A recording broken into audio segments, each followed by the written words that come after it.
Hello guys, Esig Hydra here, and in today's video we're going to be comparing movement speed bonuses on the Crusader. Now the reason for this video is because many people have said how slow the game looks, and I just wanted to showcase what a few simple points can do when invested into your character. Now granted, you have to be level 13 to access the movement tree, at least with the class I chose. It does vary from subclass to subclass, but I've got, I think, a total of 5 or 6 movement points invested. Now bearing in mind this is out of a total 200 that will be available in the end game, it really isn't much. And as well as that, I think I do have one item also with +5 movement speed. Now there are lots of other plus movement speeds available to me, I just simply don't have the items at this point in time, so my movement speed could be even higher. But this again is just to show you the difference.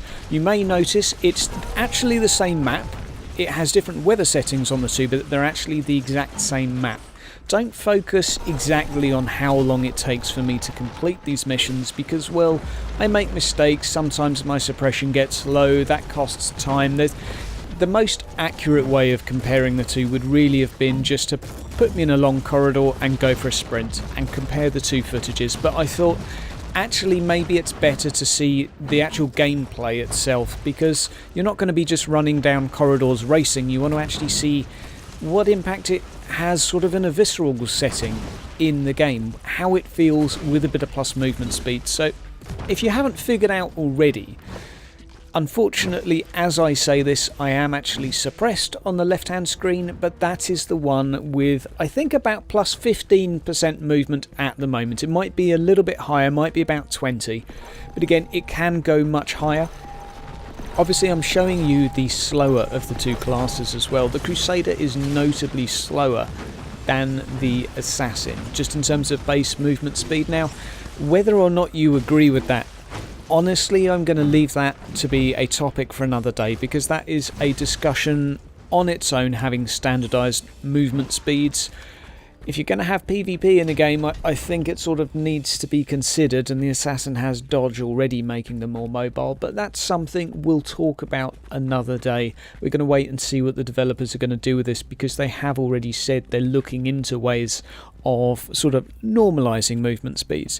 Now you'll notice as well I'm using the same weapons. I'm not using a heavy weapon on one character and a pistol on the other, because that does have an impact on your movement speed in this game. And again, that is another sort of topic for another day, because, well, I can see it makes sense in terms of a visceral feeling. When you're carrying a heavy weapon, you don't really want the player to be kiting at max speed.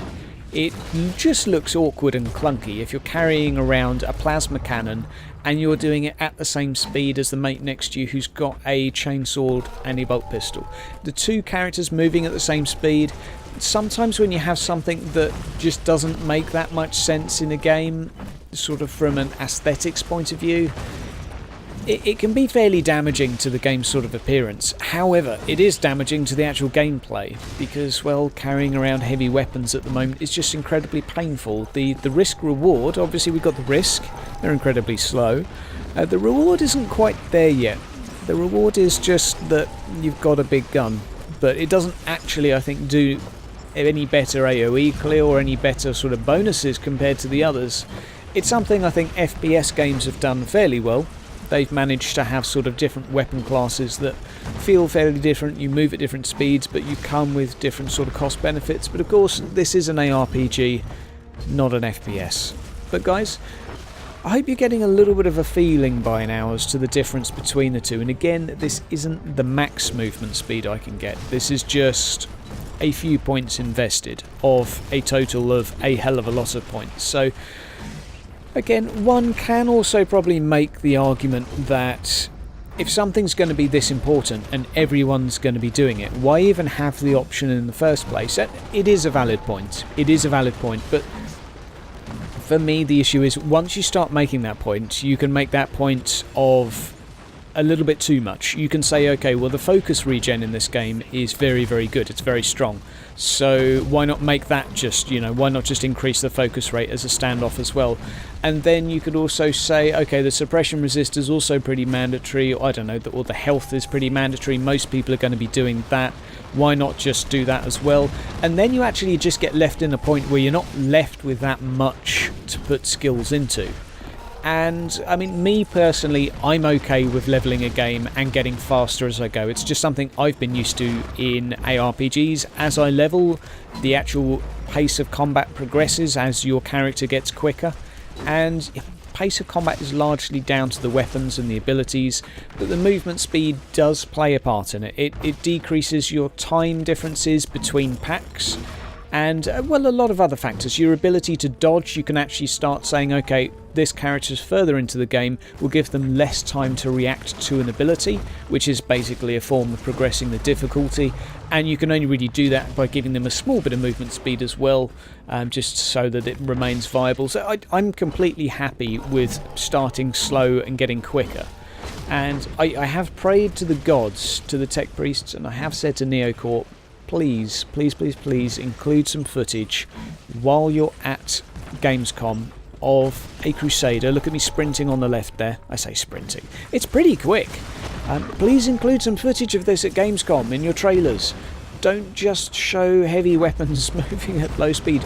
Show Ferraris. Don't show your game in its worst possible setting, because that's kind of what you're doing when you're showing a low-level character plodding around the map. You're going to have 200 skill points. I think it's fair to say most people are going to put 6 or 7 points into movement for the sake of moving a lot quicker. It's like rolling plus move speed on your boots in an MMO. Everyone's going to do it. So when you're showcasing the game, don't showcase the slowest. And it is fairly slow when you start out. But so is every other game. Well, a lot that I've played anyway. Be it ARPG, MMO, any sort of third-person or aerial view perspective. I'm very used to having a speed hike as we go. It just, for me at least, seems like a very normal thing. Obviously for others, it's not. And some people like that pace to be there from the off. That, I think, is just going to be down to personal taste. Now, can we talk about anything actually going on in the game at the moment? Well, we do have some rather funky oceans on the left-hand screen. That is a bug, if anyone's wondering why the lighting is going absolutely nuts.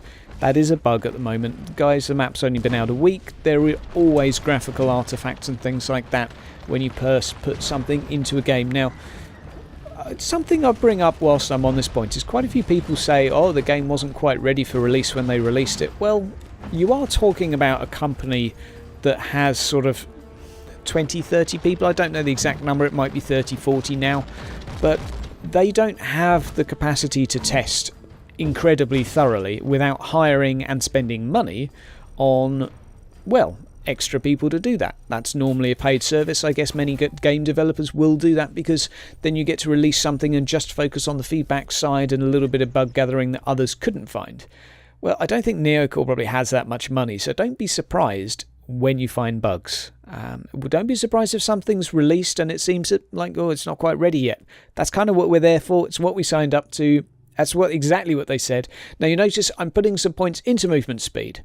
Not that many are needed, and now boom, I am maxed out on movement speed from skill points. We have 1, 2, 3, 4 total Ys and a couple of Bs here, which I'm hovering over, which will give us an extra couple of movement speed bonuses based on certain sort of criteria. So we get single-handed weapons will get a bonus, and when we're outside of combat we'll get another bonus. Now, this isn't the only way to get movement speed inside the game. You can also, if we have a look at gear, if we have a little look for some gear now, there we go, got some gear with plus movement speed on it. You can get it on chest signums and implants, I believe. Some weapons I have also seen with a little bit of move speed. Don't forget, there is also one more plus movement speed on the attribute sector, I think in Warfare in the top. But guys, that is all you need to know about move speed. Hopefully it's let you spot the difference. See you next time.